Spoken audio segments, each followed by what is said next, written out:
Bom, boa noite a todos então. Que a paz de Jesus esteja conosco. Sempre uma alegria muito grande estar aqui nessa casa. Agradeço o convite mais uma vez. Falar sobre conhecer-se a si mesmo é algo muito difícil e ao mesmo tempo fácil, porque ninguém melhor do que nós mesmos para sabermos das nossas limitações, até onde a gente pode ir e principalmente aquilo que a gente tem que fazer para a nossa evolução espiritual. Porque se há algo que ninguém pode fazer pela gente, é a nossa evolução. As pessoas podem nos ajudar, a gente pode vir à casa espírita, ou em alguma igreja, enfim, seja lá onde for, e buscar uma ajuda. Mas o fazer, o colocar a mão na massa, né, como se diz, isso é algo pessoal e intransferível. Ninguém pode fazer pela gente. Então a gente tem que ter essa iniciativa, tem que buscar as informações necessárias para a gente saber até onde a gente pode ir, e a doutrina espírita nos dá ferramentas, nos dá informações para isso. Então, vamos discutir um pouquinho a respeito disso, nos abastecer de informações, e aí o que cada um faz com a informação que recebe, aí é de cada um, aí o livre-arbítrio de cada um, mas a gente tem que ter esse subsídio, né? Tem que ter esse primeiro passo para a gente conseguir, onde a gente conseguir informações. Para quem estuda a doutrina espírita, para quem já leu algum livro da doutrina, a pergunta básica da doutrina espírita, da obra básica da doutrina espírita, que é o Livro dos Espíritos, o que é Deus? Kardec teve essa preocupação, não perguntou quem é Deus, e sim o que é Deus. E a pergunta que todo mundo em algum momento já ouviu, em algum momento a gente já conseguiu estudar, né, em algum livro, enfim, seja onde for, causa, inteligência suprema e causa primária de todas as coisas. A partir do momento que a gente tem isso gravado em nossas mentes, a gente consegue partir para outros rumos, a gente consegue conhecer não só nós mesmos, mas o mundo que está ao nosso redor. E se a gente acredita realmente que Deus é a causa primária de todas as coisas, inteligência suprema do universo e principalmente infinitamente justo e bom, e que nada que nos acontece, tudo que nos acontece tem a sua razão de ser, e nada é por acaso, a gente consegue pelo menos abrir as nossas mentes, expandir as nossas mentes e ter, né, informações para a gente seguir adiante. A gente pelo menos vai ter aquele conforto maior da gente saber que tudo aquilo que está nos acontecendo hoje, por mais difícil que seja, por mais complicado que seja, existe uma razão para isso. Claro que a gente não tem que ficar sentado esperando que o universo mude as coisas ao nosso favor. A gente tem que ir atrás. Por isso que eu disse que a doutrina espírita nos dá as ferramentas necessárias para isso. Mas quem vai ter que fazer, quem vai ter que pôr a mão na massa, aí é cada um de nós. Ninguém vai fazer a parte que nos cabe. Então a gente precisa saber que viemos das mãos do Criador. A gente tem gravado, independente de religião, independente de onde a gente vai, a gente tem gravado isso dentro do nosso íntimo, que existe um ser supremo. Até mesmo as pessoas que se dizem, sou ateu, graças a Deus, no fundo, a pessoa sabe que existe algo além da pessoa, além daquilo que ele está vivendo. A gente tem isso gravado dentro da gente. Os próprios animais, por exemplo, eles não sabem, não conhecem a Deus. Para eles, nós somos os seus deuses, né? E a gente tem também no Livro dos Espíritos a questão da gente entender que nós fomos criados simples e ignorantes. E para cada um foi dada uma missão, para cada um foi dada uma determinada tarefa nessa vida. Às vezes a gente tem essa dificuldade de, puxa, mas por que eu estou aqui? E tem muita gente que às vezes, puxa, eu não pedi para nascer. Tem muita gente que tem esses questionamentos. A doutrina espírita nos mostra que nós não viemos aqui por acaso, não temos os pais, os parentes, as pessoas que estão ao nosso lado por acaso. Existiu uma razão para isso. E quando a gente acredita, quando a gente tem em mente a lei da reencarnação, as coisas se tornam mais fáceis. Porque a gente sabe que se hoje estamos passando por uma determinada dificuldade, se hoje estamos convivendo com pessoas que às vezes a gente não se simpatiza tanto, a gente vai entender que em algum momento da nossa trajetória evolutiva, a gente criou questões com as pessoas e com as situações que a gente está vivendo. E a gente precisa reparar isso de alguma forma. Se nós acreditamos que Deus é infinitamente justo e bom, a gente não vai sofrer tanto, achar que o mundo conspirou contra mim, ó vida, ó céus, ó azar, como tem aquele desenho, né? A gente sempre vai ter em mente que se estamos passando por algo, a gente precisa vencer aquilo. E a gente precisa se abastecer de informações para isso. Conhecer-se a si mesmo para a gente conseguir vencer as nossas dificuldades. Como eu disse no começo, ninguém conhece melhor ninguém conhece melhor a gente do que a gente mesmo. Ao nos olhar no espelho, a gente está ali, o nosso reflexo. As pessoas às vezes criam imagens da gente e não necessariamente correspondem à realidade. Só que muitas vezes nós colocamos essa imagem para as pessoas. Que imagem ou que propaganda, né, entre aspas, a gente está fazendo para as pessoas? Daquilo que a gente quer parecer ser ou daquilo que a gente realmente é? Muitas vezes a gente interpreta papéis no nosso dia a dia. A gente acaba muitas vezes violentando os nossos princípios para poder, digamos, sobreviver dentro de uma sociedade, dentro de um meio social. E a gente precisa, da melhor maneira possível, se despir disso. As pessoas vão se constranger às vezes com as verdades? Sim. A verdade incomoda? Sim. A verdade incomoda muita gente. O verdadeiro amigo é aquele que vai falar para você aquilo que você precisa ouvir, não aquilo que você quer ouvir. Se você vai pedir um conselho para alguém, se você vai pedir uma opinião de alguém, se a pessoa for realmente sua amiga, seu amigo, ela vai dizer aquilo que realmente está acontecendo. E não necessariamente você vai gostar de ouvir isso. Ainda no Livro dos Espíritos, tudo se serve, tudo se encadeia na natureza, desde o átomo até o arcanjo, porque mesmo o arcanjo começou como átomo. Até mesmo esses seres mais evoluídos que a gente conhece, que a gente denomina como anjos, em algum momento das suas trajetórias começaram simples e ignorantes, ou seja, desde o átomo primitivo. Às vezes a gente tem aquela falsa ideia de que Jesus foi criado já como Jesus. Não é bem assim. Jesus passou por inúmeras experiências que nós não temos a menor noção, não temos a menor condição evolutiva de entender quando, como e onde ele começou. A Terra, quando foi formada, Jesus já era o governador do planeta. Já era um ser evoluidíssimo. Então a gente está muito longe de querer conhecer isso. Mas a gente precisa ter isso em mente, que começamos simples e ignorantes e um dia a gente vai chegar a um nível evolutivo melhor. Pelo menos essa é a meta que temos que traçar para as nossas vidas, espiritualmente falando. Os nossos animaizinhos que convivem com a gente, um dia eles se tornarão seres humanos, como nós um dia já fomos animais. E todos nós um dia seremos anjos.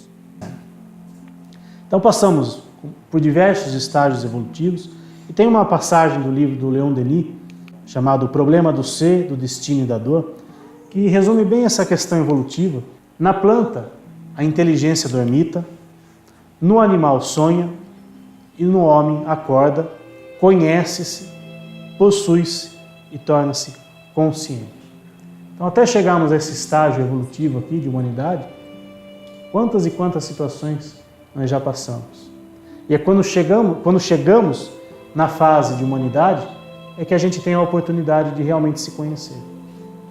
Desperta dentro da gente a inteligência, o saber por que estamos aqui e para onde vamos. Quando estamos nesses estágios aqui, é como se fôssemos crianças. Alguém está cuidando da nossa evolução, alguém está ali olhando pela gente. Mas quando atingimos essa fase aqui, aí é cada um por si. Mas aqui a gente já tem a possibilidade de conhecer-se a si mesmo. E Deus, como Pai de infinita bondade e justiça, nos deu o livre-arbítrio. Nos deu a liberdade de escolhermos que caminhos queremos para as nossas vidas. Nem sempre escolhemos os caminhos mais corretos, os melhores caminhos, mas é a nossa liberdade, são as nossas escolhas e ninguém interfere nas nossas escolhas, nem mesmo os espíritos superiores que estão ao nosso lado. Eles se entristecem muito quando escolhemos caminhos errados. Tentam nos ajudar, tentam nos mostrar, olha, não vá por esse caminho, vá pelo outro, mas a escolha é nossa. E para que a gente esteja suscetível a ouvir esses bons conselhos, nunca é demais a gente lembrar daquela passagem bíblica. Orai e vigiai. Vigiar os nossos pensamentos. Vigiar as nossas atitudes. Muitas vezes quando temos alguma atitude que não corresponde com as leis divinas, a gente precisa parar. Opa, peraí. tem alguma coisa errada. E aí a gente vai atrás de ajuda, vai buscar ajuda. Não é vergonha nenhuma pedir ajuda, tanto aqui na casa espírita, seja lá onde for. Por isso que o Espiritismo nos dá as ferramentas. O que cada um vai fazer com as ferramentas, com o conhecimento que adquire, aí, de novo, é o livre-arbítrio de cada um. Tudo aquilo que é falado em palestras, nos livros espíritas, né, na Rádio Boa Nova, né, tem vários programas na Rádio Boa Nova, na TV Mundo Maior, enfim, os mecanismos hoje da doutrina espírita são os mais diversos possíveis. Mas a gente precisa saber o que a gente consegue fazer nesse momento. A gente sabe, a gente se conhece, a gente sabe até onde vão os nossos limites. A gente sabe o que a gente precisa fazer. Se a gente vai realmente conseguir fazer, aí é outra história. Mas os exemplos, os bons exemplos, precisam ser seguidos. Jesus deixou o exemplo. Se vamos conseguir ou não colocar em prática, aí depende de cada um de nós. Aí é o conhecer-se a si mesmo para poder colocar em prática. Ainda sobre o livre-arbítrio, no livro A Gênese de Kardec. Ao entrar na humanidade, no ponto em que é dotado de senso moral e de livre-arbítrio, começa a pesar para o ser humano a responsabilidade dos seus atos. Aí a gente começa a ter a responsabilidade de tudo aquilo que a gente faz, de todas as escolhas que nós fazemos, sejam elas certas, sejam elas erradas. É a responsabilidade que Deus nos dá, está aqui na sua mão. Faça do seu livre-arbítrio o melhor possível. Faça as melhores escolhas para a sua vida. Mas o Pai sempre vai respeitar as nossas liberdades e sempre vai nos dar novas oportunidades. Hoje estamos tendo a oportunidade de conhecer um pouquinho mais sobre as leis divinas, então vamos aproveitar. Para que numa próxima encarnação, que com certeza todos nós teremos ainda, a gente venha numa situação pelo menos um pouquinho melhor, ou com menos dificuldades, né, digamos assim. Voltando ao Livro dos Espíritos, falando sobre reencarnação, qual é o objetivo da reencarnação? Expiação, melhoramento progressivo da humanidade, e sem isso, onde estaria a justiça divina? A expiação aqui que a gente fala é, você cometeu um erro, fez alguma coisa de errado, você vai ter que pagar por aquele erro. Não necessariamente vai ter que sofrer a mesma coisa que fez alguém sofrer. Existem inúmeras formas da gente quitar os nossos débitos sem necessariamente a gente passar por aquilo que a gente fez alguém passar. Às vezes a gente pode pagar o mal com o bem. Essa é uma frase que está no túmulo de Kardec, né, lá na França, e que resume, né, bem o que é a doutrina espírita e o que é a nossa trajetória aqui enquanto estamos encarnados. Nascer, morrer, renascer ainda e progredir sempre. Tal é a lei. Nós nascemos, todos nós um dia vamos morrer, nosso corpo físico vai morrer, por mais que a gente não queira e por mais que a gente sofra com o desencarne de alguém, isso é inevitável, mas nós vamos um dia voltar, vamos um dia renascer e vamos progredir sempre. Porque se a gente não tiver o olhar da reencarnação, a gente não vai conseguir, digamos, justificar muitas coisas que acontecem no nosso dia a dia. Por que uns nascem na riqueza absoluta e outro nasce na pobreza extrema? Por que um tem tantas coisas, tudo, digamos, conspira a seu favor e para outros nada dá certo? Claro que para quem não acredita, para quem não tem nenhum conhecimento da vida espiritual, às vezes talvez não seja tão simples assim. Mas quando a gente começa a estudar a doutrina espírita, quando a gente começa a ver a lógica dos conceitos espíritas, a gente vai começar a entender melhor a justiça divina, através da reencarnação e através desse preceito que está lá no túmulo de Kardec. Então, temos que ter um objetivo, todos nós. Temos a ambição, ou temos a pretensão de chegar à angelitude, a um estágio mais evoluído, né, da criação. E no Livro dos Espíritos, a gente encontra lá o que seria esses seres angelicais, né, essa angelitude que a gente tanto ouve dizer. Os espíritos que compõem essa classe, né, de angelitude percorreram todos os graus da escala e se despojaram de todas as impurezas da matéria. Tendo alcançado a soma da perfeição de que é suscetível a criatura, não tem mais que sofrer nem provas e nem expiações. Então, o dia que a gente realmente entender os desígnios de Deus, o dia que a gente realmente conseguir colocar em prática os ensinamentos de Jesus, a gente vai chegar a esse estágio evolutivo. Ah, mas vai demorar. Com certeza vai. Mas um dia a gente vai chegar lá. A gente pode, digamos, diminuir esse tempo pelas nossas atitudes. Vai depender de conhecer a si mesmo, saber onde vai os seus limites, até onde eu posso ir, o que eu consigo nesta vida livrar de ruim que está dentro de mim. Todos nós temos algo de ruim, senão não estaremos aqui ainda. Charles Darwin, naturalista britânico, escreveu o livro A Origem das Espécies, nos deixou esse ensinamento: a natureza não dá saltos. E nós fazemos parte da natureza. Nós somos parte integrante da natureza. Então não vai ser do dia para a noite que a gente vai colocar asas nas costas e auréola na cabeça. Não será saindo desta vida que a gente vai chegar no plano espiritual e já vai ser um anjo. Ou menos ainda, talvez a gente não tenha condições de, ao desencarnarmos, irmos para uma colônia espiritual como o nosso lar, por exemplo. Será que nós estamos mais propensos a ir para um lugar como o André Luiz passou ou ir direto para o nosso lar? Aí vai depender de cada um, do autoexame de consciência de cada um. Temos que nos conhecer, temos que fazer essa autoavaliação no dia a dia, nas pequenas atitudes que a gente tem, e às vezes não é tão simples assim. Às vezes a gente tem dificuldade, muitas vezes, de olhar no espelho e saber, puxa, não estou fazendo algo de bom, não estou sendo uma pessoa boa, não estou sendo um bom cristão, um bom espírita, seja lá o que for. E no Livro dos Espíritos, a gente encontra lá, na questão 919, qual o meio mais prático, mais eficaz que tem o homem de se melhorar nesta vida e de resistir à atração do mal? A resposta dos Espíritos a Kardec: um sábio da antiguidade já vos disse, conhece-te a ti mesmo. E essa frase não foi de Kardec, não foram dos Espíritos que o ajudaram, foi de Sócrates, que viveu antes de Cristo e já nos deixou esse ensinamento lá atrás. Conhece-te a ti mesmo. Precisa alguém apontar o dedo para a gente saber, puxa, preciso melhorar nisso? Tem pessoas que precisam realmente disso. O próprio Chico Xavier, apesar de ser um espírito muito evoluído, ele tinha ali do lado dele um Emmanuel que ficava cutucando ele. Emmanuel já dizia para ele, o que eu preciso fazer? Disciplina, disciplina e disciplina. E muitos de nós precisamos desses 3 itens. Chico teve o Emmanuel ao seu lado. Todos nós temos um Emmanuel. É que a maioria de nós não tem a possibilidade de ver e conversar, enfim. Mas temos aquela vozinha no fundo da nossa consciência, que muitas vezes a gente não dá bola, que a gente não percebe, ou que a gente se afasta, principalmente, dessa vozinha que está ali nos ajudando, nos auxiliando.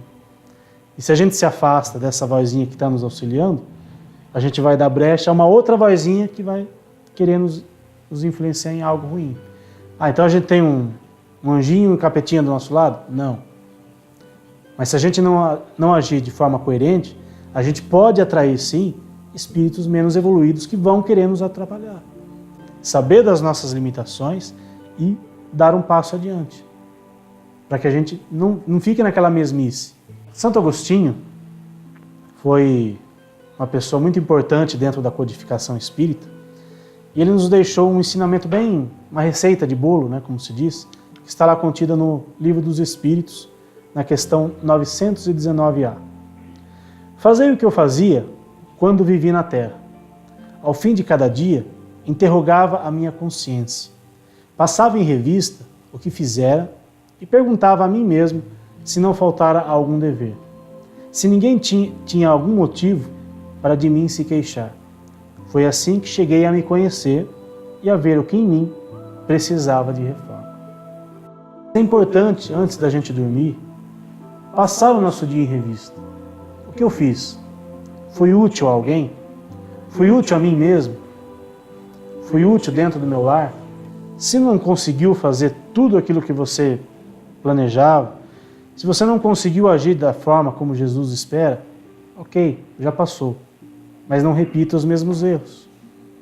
O que passou, a gente não consegue muitas vezes corrigir. A gente consegue, a partir de agora, ter novas atitudes. Não errar mais. E Santo Agostinho nos deixou esse ensinamento muito interessante. Passar o dia em revista. Tudo aquilo que a gente fez, tudo aquilo que a gente deixou de fazer, que muitas vezes não fazer também é um erro. Se a gente não fez o bem que podia, que estava ao nosso alcance, também erramos. Às vezes a gente não percebe isso. Puxa, poderia ter ajudado alguém, poderia ter tido mais paciência com alguém, poderia ter sido um ouvido amigo para alguém e não fui. Aí Kardec comentou essa passagem de Santo Agostinho na mesma questão do Livro dos Espíritos. Muitas faltas que cometemos nos passam desapercebidas. Se seguíssemos o conselho de Santo Agostinho, se interrogássemos mais detalhadamente a nossa consciência, veríamos quantas vezes falhamos sem suspeitar, apenas por não examinarmos a natureza dos nossos atos. Daí a necessidade de conhecer-se a si mesmo, de saber os seus limites e de saber aquilo que você precisa fazer para melhorar. Emmanuel também nos deixou aí uma lição no livro O Consolador. Em matéria de conhecimento, onde poderemos localizar a maior necessidade do homem?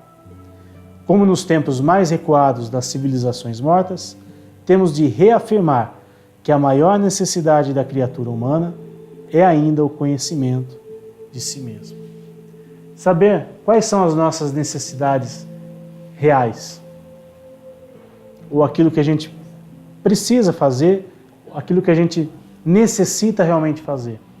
Tem muitas vezes coisas supérfluas que a gente coloca como prioridade nas nossas vidas. Mas a gente precisa também alimentar a nossa alma com alimentos. Como?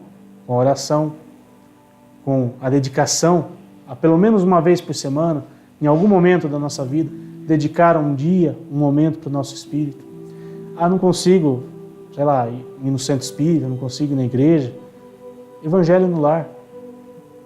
É impossível que nos 7 dias da semana você não tenha um dia que você possa parar, uma horinha que seja, e dedicar aquela horinha para o seu espírito. Ainda que seja na sua casa. Se puder ser numa casa espírita, numa igreja, enfim, ótimo. Mas pelo menos um dia na semana a gente tem que parar um pouquinho a nossa correria, a loucura do dia a dia e dedicar um momento para o nosso espírito. A gente precisa desse alimento. Daí a necessidade de conhecer os nossos limites. Tudo passa por isso, de conhecer aquilo que a gente precisa, conhecer-se a si mesmo para poder fazer o melhor para nós mesmos. Trocar esses sentimentos aqui, orgulho, vaidade, ódio é algo terrível, por sentimentos mais doces, mais suaves, o amor, a caridade, o bem que se faz anula o mal que se fez. É tão simples e a gente passa batido no dia a dia, esquece. Ah, depois eu faço. Pode não ter esse depois. Se a gente desencarna amanhã, e aí? Aí chega do lado de lá, puxa, não fiz tal coisa, deveria ter feito tal coisa. Temos que aproveitar os momentos.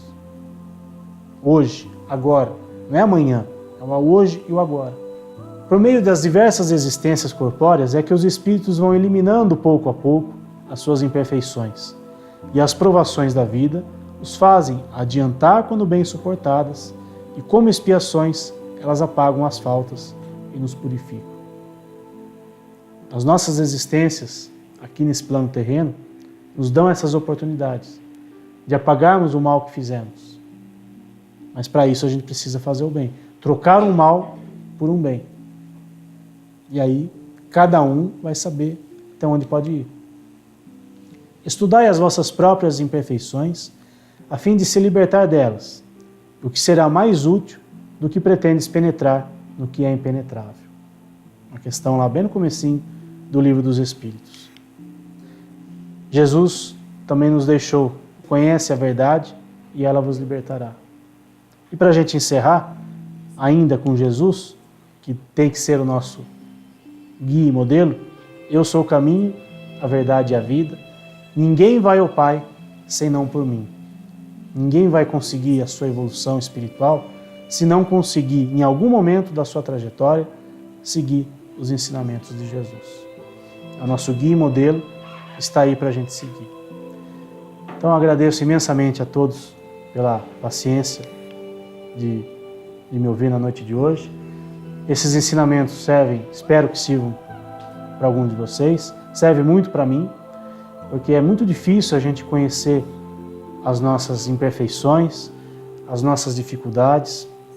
É muito difícil reconhecer que erramos. Ainda temos muito orgulho, muita vaidade dentro da gente. E muitas vezes é difícil a gente parar e, puxa, errei. É muito difícil a gente chegar para alguém e falar, errei, me perdoe. E se tiver a oportunidade, faça. Depois você pode não ter essa oportunidade. Você pode ir, a pessoa pode ir, e aí como é que fica? Que Jesus esteja conosco hoje e sempre e que a gente leve para os nossos lares na noite de hoje um pouquinho dessa luz e dessa paz que a casa aqui sempre nos oferece.